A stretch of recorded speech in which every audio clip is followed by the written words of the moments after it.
From your perspective as a financial consultant. Mm-hmm. That's what you talk about, and as an advisor. Would love to get your perspectives on, if you think about the evolving investor and meeting people where they're at today, how do you apply that into your practice? Because there's a couple of things that we know are near and dear to your heart, so just approach-wise. Man, so one of the things that for me, financial services, it should be all about access. And there's been, for all this talk of access and all this talk of inclusion, when you really get down to providing a solution, I personally don't believe that our industry has made the best effort at that. And that's okay because of where it's been set up. But eventually folks come along with ideas and comes from a particular community or set of experiences like I have. I'm first in my family to finish high school. My mother was a teenage mother. My father came to this country from Guyana, couldn't read and write. Basically made a pact. He told my mother, he was like, look, if you teach me to read and write and help me get a job, I help you take care of your daughter, right? My sister was 6 months old. I say all that to say, what I realized growing up, and I started to work on Wall Street, was like, man, there's this chasm between folks who grew up like me and then everyone that understands this language that I don't really understand, the language of money, this access to this advice. So as I started to continue to learn more and get more access, right, and realized where there was this dislocation, I wanted to solve that. So it was a couple things. One, the majority of folks now get their financial information from this. It's in their phone, it's in their pocket. The other thing I realized was there's this segment, this 25 to 45 segment that we serve at 401 Financial. But more importantly, there's a lack of financial education, of meeting people where they are. Can I get the education that I need in the moment? I just graduated college, I got a job. How many folks don't understand their work benefits, right? Don't understand the W-9 and how to fill that out. But we jump right to 401k, rollover IRA, all these other things. So what we wanted to do at 401 is meet you exactly where you are. What is the financial pain point you're dealing with in the moment? And we wanted to provide a family office experience that's in your pocket, because I felt like that was also missing. You shouldn't have to have family office wealth to get family office experiences and family office advice. And I was told it wouldn't scale. 6 months in, we're already profitable. I was told that we wouldn't be able to meet with clients once a month. We meet with clients more than once a month. But the way we developed it was, when you find by the way, niche when you're looking for it, niche when you find it. So we found our niche, right?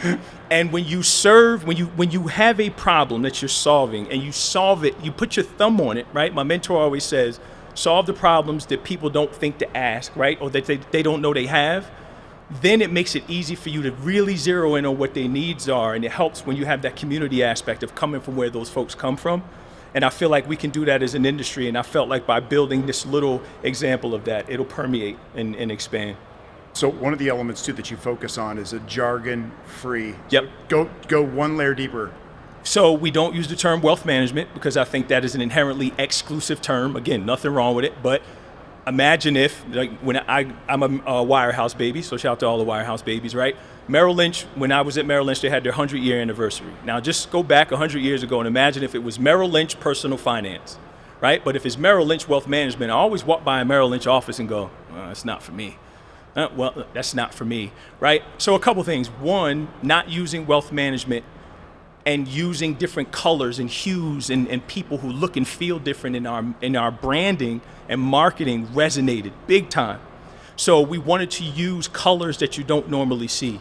We wanted to use language. We wanted to make it jargon-free, as you said, use only terms that when someone reading it, they go, man, this sounds like it's for me, right? Like, or they go, I need to learn more about what this is. Yeah. And I think when you do that, now you meet people where they are in the moment, but also now it becomes, it's not necessarily about wealth in terms of a number, it's wealth in terms of, let me define it, right? So we work with people from day one to the end of our experience on define wealth for you, define financial plan for you, define all these terms with you and for you, and we truly are out of the way. We're non-discretion AUM, we don't trade, we don't take custody.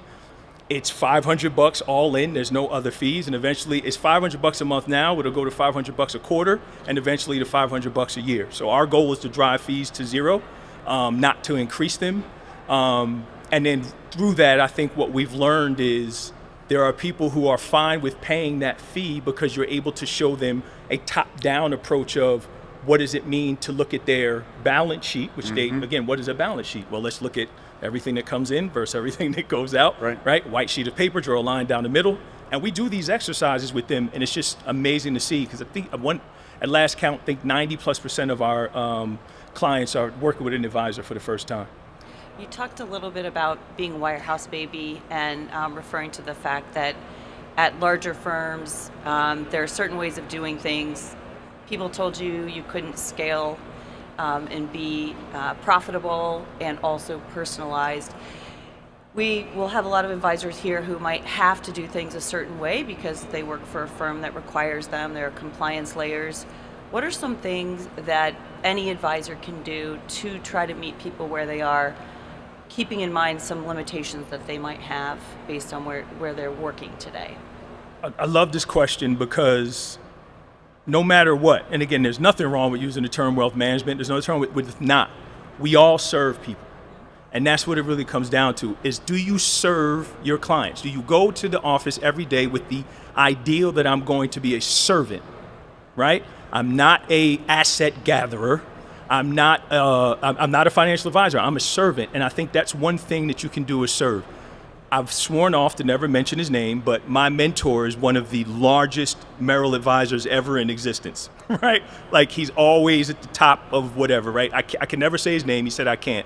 But I've never seen financial planning done how his team does it to this day. He's never leaving Merrill Lynch. He's a lifer. He's been there forever. His dad was there before him. He runs a massive business, incredibly successful. But one of the things that he was always talking about was being obsessive about your clients. Obsessive. He has a 10-member team. The planning they do is unreal. But what they also do is, for every single client, they have a list. This client is going on vacation here. Send something to the hotel, make sure that they have a list of everything. They always walk the client, someone walks the client to their car, right? They come back in, they take notes on everything that was going on. It was a machine. And they do all of their planning up front, 97% close rate, right? And his team is spectacular, he's spectacular, but I've never seen a team so obsessive about their clients. So I think no matter where you sit now, AI, crypto, all these other things, one thing that will never, ever, ever be disintermediated is the ability to look into your eyes and say, you know what, Mr. and Mrs. Client, I know your daughter's sick. I know your mother's dying, right? Here's what we're gonna do. You trusted me to be able to, bring these things to me. Here's how I'm going to solve that. Because one thing that I know, right, as all grandmothers are, they are the cornerstone of any family. When my grandmother passed, my mother was incredibly distraught. And my family's ginormous. My mother's one of 12, my father's one of 27 children, right? So my extended family is truly an army, right? There's no such thing as a family reunion. It's like, that's how it you just learn can't happen. If you want to get stuff done, you don't have 27 kids. Yeah, exactly. I think I'm the youngest of 50-something grandchildren that my grandmother had. But when my grandmother passed, you imagine, large family, all these other things, and you want to grieve. I don't want to deal with all these documents and where things are or whatever. So I think that's one of the things that no matter where you sit, wirehouse, independent broker, dealer, hybrid, RIA, if you wake up every day when your feet hit the floor and say, how do I serve my clients better, right? I think you'll start to strip away things as opposed to add them. Yeah. We don't need this piece of tech. We don't have to do this risk tolerance scoring system methodology thing right? You can really get down to it and have your clients, and I tell my team this, I want every time a client interacts with us to log off, and we're fully distributed. I'm in Cali. We have my CIO and partner. He's actually him and his wife just travel around, a digital native, and my niece is based in New Jersey. But every time they log off of Zoom or they meet with us, I want them to go, we wouldn't want to work with anybody else. I'm so glad we're working with them. And I think every advisor could do that. Yeah, orient around the client. When you talk about stripping things away, I mean, my mind immediately went to the best food I've ever had is typically the most simple food. Like, you enjoy it, like it's the best pizza, those simple things. Yep. And when we go back to basics and serving clients, serving our community, sometimes we do get lost in that. It just reminded me of some research that we just did recently of when a client fires an advisor, what happens? Well, it's three things. Number one, they didn't get to the things that mattered. They didn't get to the personal items. When you talked about what does financial planning mean to you? What does a balance sheet mean to you? It's getting to those things, again, back to meeting clients or prospective clients to where they are in a simple way that makes it feel accessible to them. Yep. And I think it's that personalization. Number two, where advisors get in trouble is they don't understand how to demonstrate or describe the value that they bring and how they're going to work with a client. Right. Then the last one, it's really just focused on. I digress, but it just like you reminded me of those elements of just like let's get back to the personal elements of what is most important, sitting down with that client and making things accessible. So right. I thought it was so well stated. I'm glad you mentioned that, because one of the things that I always try and tell our industry about, so I'm obsessed with Danny Meyer, and he has a book called Setting the Table. I don't care what industry you're in, but I think every financial professional should read that book. And there's a book out now by Will Guidara, who's also part of that tree, called Unreasonable Hospitality. Must read. But when you mention that, the best experience I've ever had in my life was when I went to 11 Madison Park in New York City. Some of you may have heard about the experience. So it was my birthday, and you hear all these wonderful stories there, right? And I have a friend that's a chef. She actually, we were able to go in the kitchen as well. But the reason why I bring that up is you have this meal there, 12 courses. Everyone is having 12 courses in this restaurant at the same time. They do these elaborate, it's remarkable what they do. And at the end of the night, they give you a container that you pull out. And it's everything you ordered that is different from everyone that at your table that ordered, as opposed to everyone in the restaurant. They're doing this flawlessly in the back while giving you an incredible experience. And they somehow found out, I didn't tell them, that I love chocolate, and they made me homemade Twix and brought them to the table. I will never forget that experience, because I'm like, how in the world did they pull this off for every single person in here? And you walk in the back, the kitchen is like this. Everyone's clean, there's no mess. It is unbelievable. So I immediately say, take that same experience and put that in our industry. We can do that, right? And we don't have to do that in real time for all of those people. But I think that service model of that hospitality, of looking at someone where they come to you, and we have folks literally undress in front of us financially. Like, they give us parts of them that they don't want to expose. And we always talk about personal finance. Oh, finance is personal. Yeah, it sounds great, and it's a great quote, and it goes on Twitter. But you got to think about that. One of the things that I always tell people to do is, especially working with younger clients, folks that are coming into money for the first time or whatever, and I was just talking to a company full of Gen Z and millennials, and I said, look, I don't need to know anything about you. Give me the last 3 months of your checking account. I'll know everything. How much you get paid, where you spend your money, how often you spend your money, what time you spend your money. Why should I do that? You do it. Because if it's personal, right, put your phone down, go in the closet if you want, go in the mirror, and look at the last 3 months of your spending. What did you learn about yourself financially? Also, to that point there's a couple questions that I always ask, again, and this is a lot to do with me. I have financial PSD with a lot of folks that have grown up in very, very, very hard financial environments. And I ask 2 questions of every client. One, what is your current relationship with money? What is it, if you had to define that? And what is your first memory of money? Right? Is it sitting on your dad's lap watching CNBC or watching your mom do the accounting of a small business? Love it. Or is it the landlord banging on the other side of the door, screaming that you got a couple hours to get everything out, you are the child and you're the only one home? Is it watching your mom and dad stress about this? Is it being at track practice and wondering where is home later? Is it being the kid on the lunch line with no lunch money? Those are, right? Like, I'm sitting here right now, I don't have any problem saying it. As a grown man, my childhood is somewhere in storage in New Jersey. I don't have a childhood home that I could take you to, right? When they tell my stories, they're gonna be like, they're gonna have to go to like 6 different places. But I don't have that childhood home, right? We didn't have that. It was, where's home next? Are the lights gonna be on?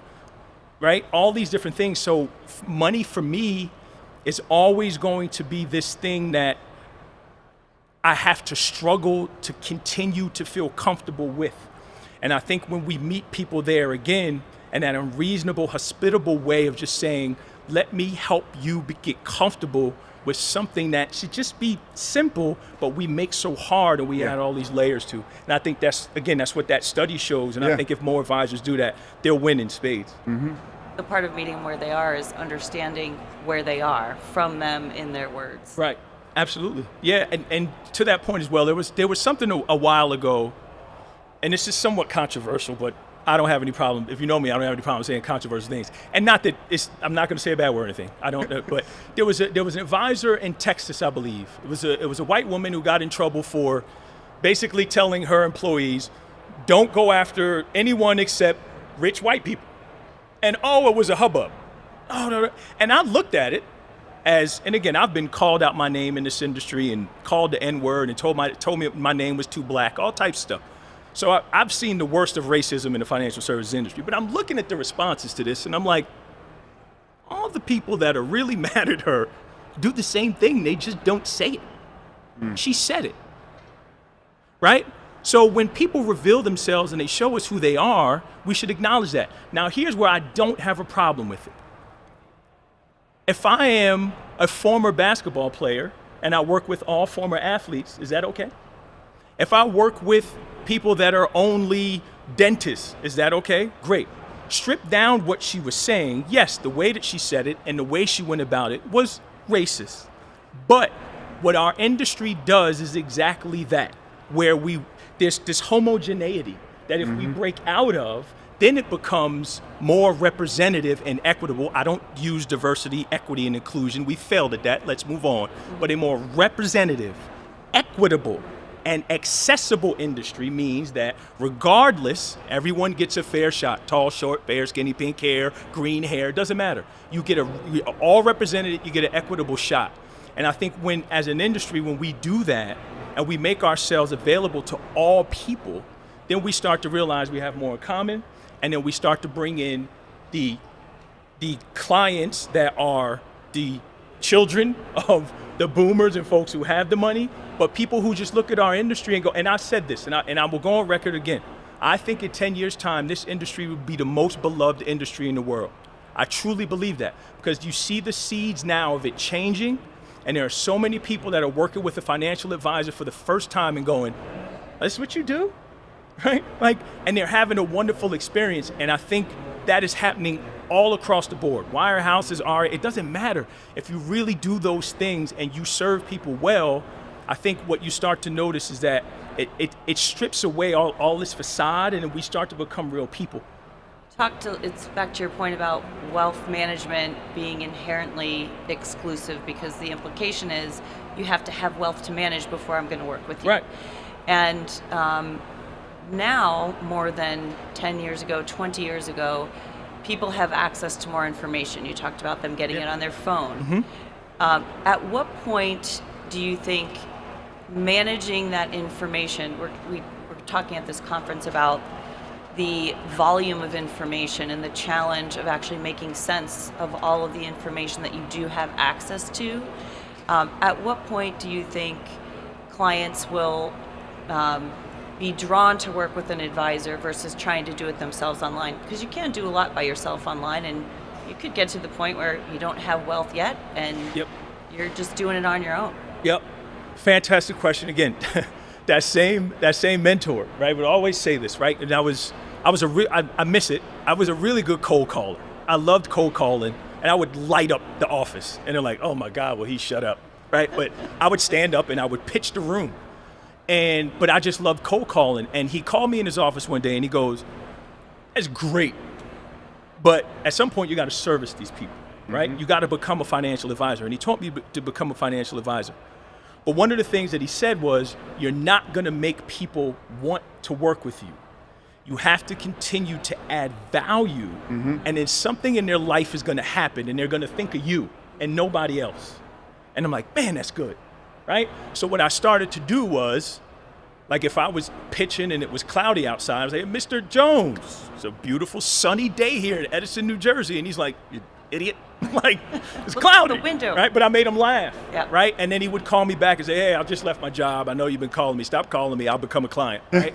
But the next level of that is the marketing, the branding, the meeting people where they are. Again, if you just add value, people are gonna come find you, right? When we launched my firm, we're only taking on 25 clients. We have 60 people in the queue. We can't get to them all, and we probably won't, because we let folks know we're only taking 25. But when you can when people clamor to work with you, is because you resonated with them in a way. You made them feel something. And for me, the best brands, like Nike doesn't sell me shoes. They sell me a feeling that I buy, right? That I have on right now, right? So it's the brands that make you feel something, the firms that make you feel something, the people that make you feel something. I would much rather go to a restaurant that is really good experience and the food be subpar, because it's gonna make me feel good. But if I go in, it's the best food and it's sterile, they don't know my name and so on. Like, what am I paying for? So I think no matter how much data, how much AI, ChatGPT, AutoGPT, whatever AI came out in the last 5 minutes, whatever it is, it's always going to go back to this being a human-to-human business. And I think if you can just get people to feel something, right? Like really get in their spirit, then they're always going to come to you for questions, and eventually they'll become a client. So one of the things I say to my children, everybody around me in my community, probably every week, is that stepping stones and stumbling blocks, they could be the same thing. It all depends on your perspective, right? So I could be stepping up, or it could trip me. So when you think about, when you talk and you project ahead to say this will be the most beloved industry in the next 10 years, what do we think in the next 1 to 2 years that could be the stepping stone, should be the stepping stone, or could be the stumbling block that sits in front of us to aspire to be, and I believe, like, to become the most beloved industry serving people? I'm gonna get deep here for a minute, but bear with me. I'm going somewhere with this. For one, I'm an example of that.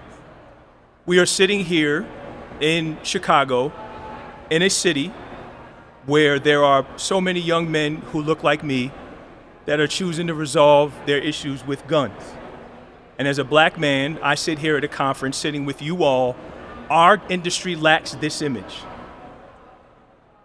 This is a powerful image in a city that needs it now, right? That's how it changes. Now imagine if I'm looking at 15 or 20 of those young men in this room. I'm a vision of possibility. They need to see it. So I realized that for me. The other one is my niece runs my RIA, both companies actually, while raising 3 boys. She's the second in the family to finish high school, second to graduate college. She just passed the 65 with no financial background. She's a fresh face. She's 28 years old. She's a possibility to all the young black girls, right, of possibility, right? I see Abby here. So many folks that are vanguards in this industry. Suzanne Syracuse is another who's on the board of my RIA. So many people that are coming in and being a guiding light, a way maker, if you will. To go a level deeper with that, what'll start to happen with that is you don't have to try so hard to be the things that I think we've tried hard to do and failed at. You're just going to, again, this is probably one of more of the diverse audiences that I've seen in terms of faces. I've done this a lot, right? There's a reason for that.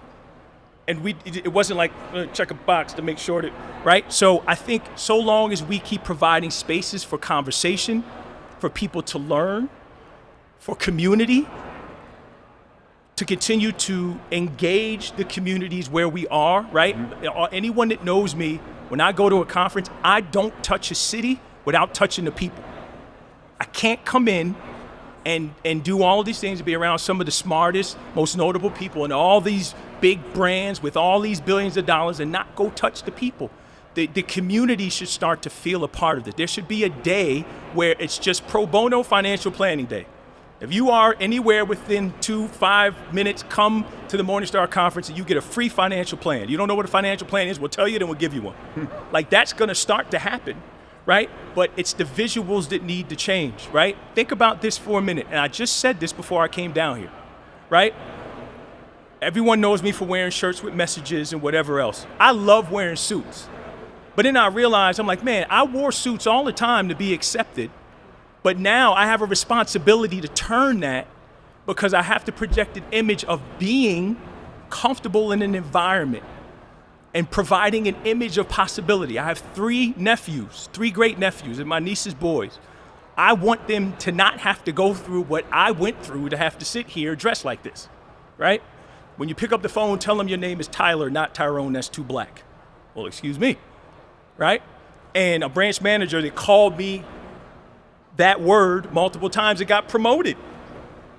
So I say all that to say, once we get more people in that don't think that way, it's going to provide a lot of opportunities for change. We won't even have to think about it, because I'm certain my network doesn't look like yours. And I'm certain, my network doesn't look like Abby's, and hers doesn't look like mine. And we start to bring more people into this industry that think different, that don't have the actual, that hasn't gone through this cookie cutter way. So I think you all are the reason why that's going to happen. And kudos to you for having this conversation and for having it here. But I think for me, it's a power of imagery. If I see it, I could be it. I was a member of the 100 Black Men in New Jersey, and this is what we always told black boys, right? Nationally, black boys collectively do not read at even an 8th grade level.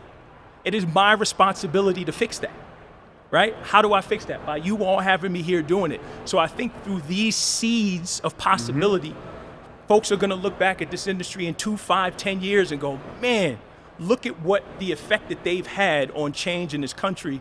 And I'm so ardent in my belief that that's going to happen. So I love that question. I know I went off on a tangent there. No. But. Oh, that's helpful.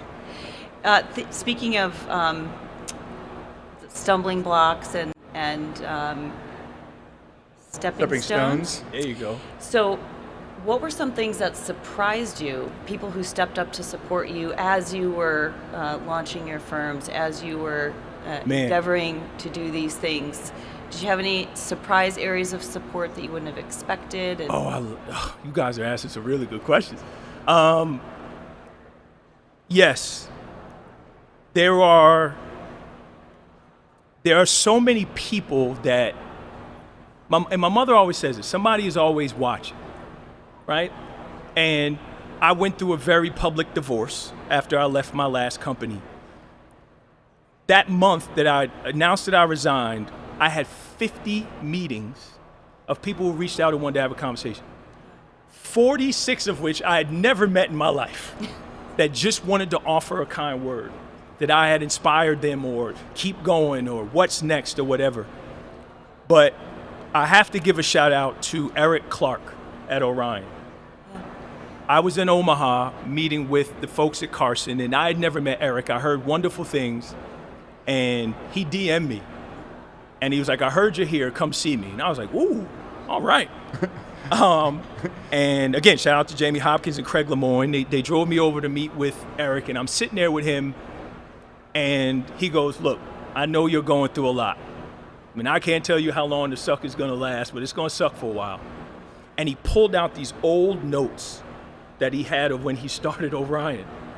And he told me this incredible, heartfelt story that I won't divulge here. I don't know if he's told it publicly, and I was incredibly emotional at the time.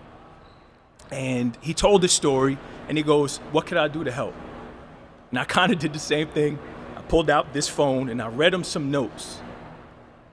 And he goes, and by this time, there was a lot of man love going on in the room, and it was, it was very tense with the good feelings. And I read him the notes out the phone, and he goes, "Go build that. Whatever you need, I got you. But go build that. Like I'll be the wind in your sails." And that made me feel so good.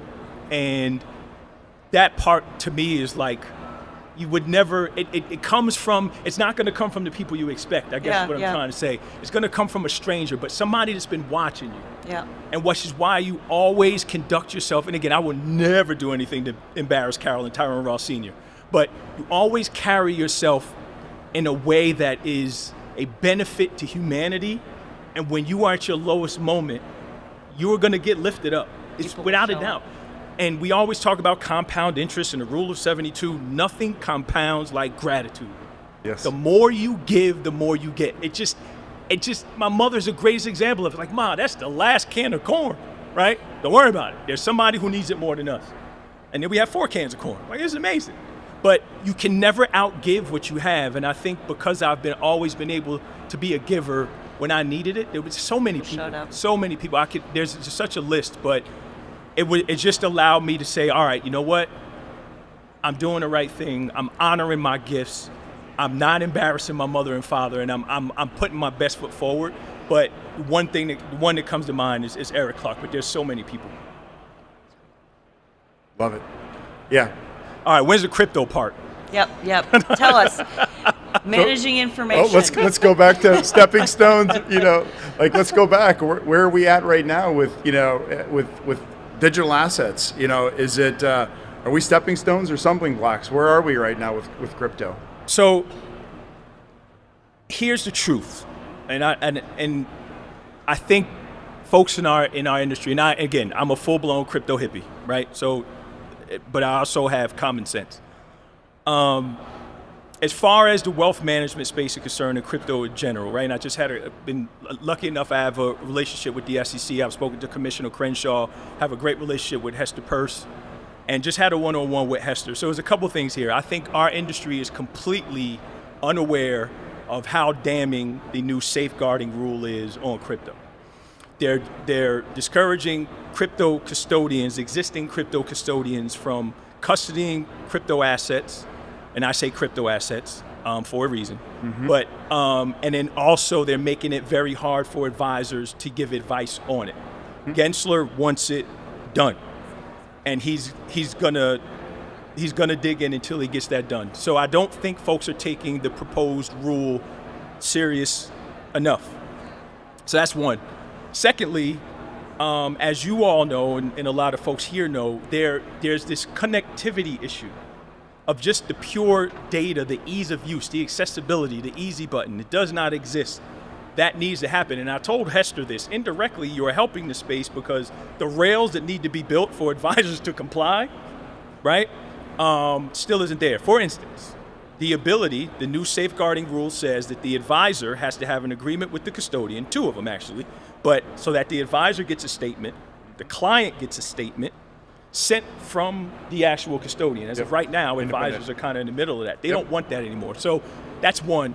I think the other thing is, I won't give him the benefit of saying his name has been said enough, but that particular individual who did what he did, is stealing money from people, set us back 2 years probably, which is very disappointing because we anointed the wrong people. Mm-hmm. And he was the king of that, but we anointed the wrong people. And the space continues to do that. The last thing is, it's not going away, right? We are at mass acceptance now. We are slowly approaching mass adoption.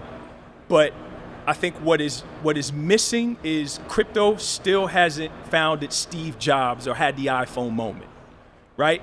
If people cannot use blockchain or crypto without them knowing they're using it, we're just not there. The cool thing is, being in the space 24/7, 365, there are people building really awesome solutions.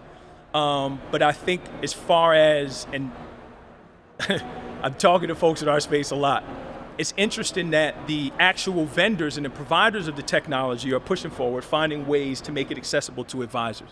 But when you talk to the actual firms, and I'm talking, let's just say 50 billion and up, there's a long way to go from the education to the accessibility, and the ongoing client experience, which I think is missing. So I think once those things get ironed out, I think wealth management will start to warm up again. But overall, I just think that the events of the last year have just, it's been a kick in the teeth. There's a risk of a missed opportunity in this moment, but you think actually, eventually it yes, will and surface. Yes, and those are larger use cases, right? Here's the one thing that I've been saying for as long as I've been in the space, which is 8 years, and I will continue to say that is inarguable.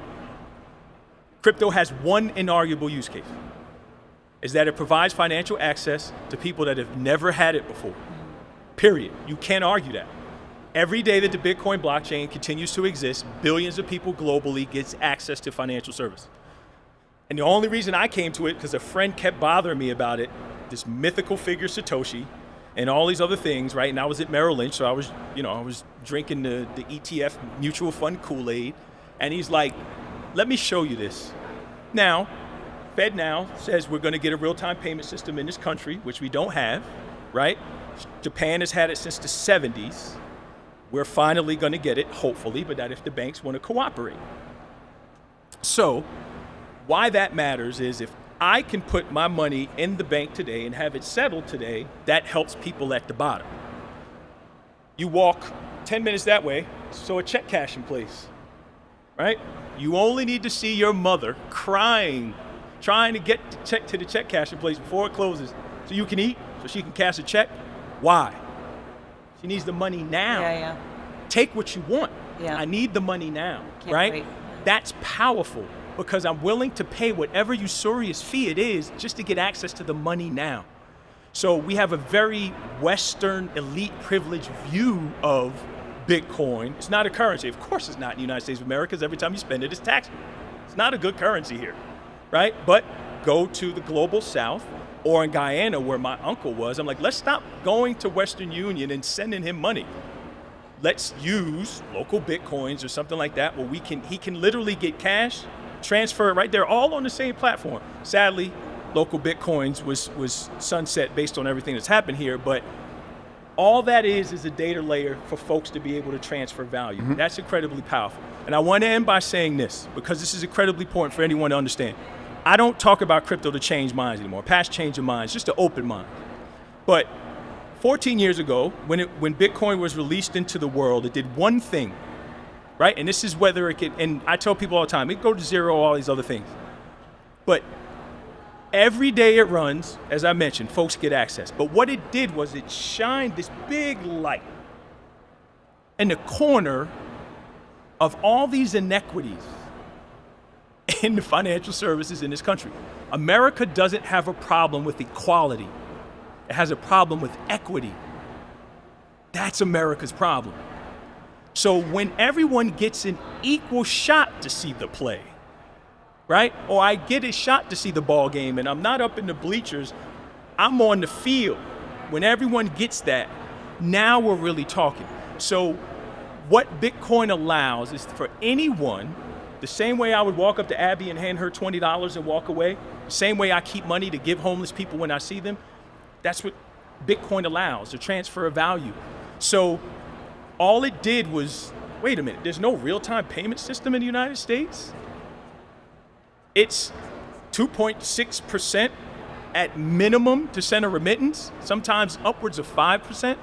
There are all these check cashing places and payday lenders and $30 billion in overdraft fees.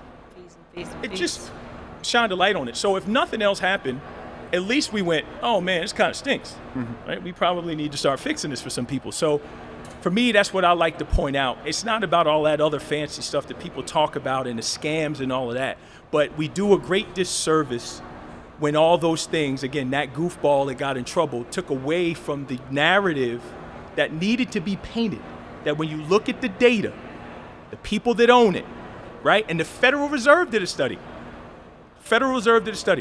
Those that make $50,000 or less look at it to transact. Those $100,000 and more as an investment, if it's that. Yeah. But 12% of that $50,000 use it day to day, right? So anyway, that part of the narrative has been lost. Not to mention they're black and brown, they are LGBTQ, and they are young. Sounds like folks that are going to come into wealth, that are going to start to look for advisors and start to look for a lot of the folks here for advice. And we all know that whether you make your money from small businesses, selling cows, crypto, basketball, rapping, whatever, it doesn't matter how you accumulated your wealth, I have a responsibility to serve you. So I think if we change the lens a bit, it won't be such this polarizing topic. We've just got a few minutes left. Let's do it. So we would love to have you share with us, 3 things to remember as you're serving your clients. I think you hit on a couple of them throughout here, but Wrap us up. 3 things. One is expose your clients to your gratitude that they trust you with their hard-earned dollars.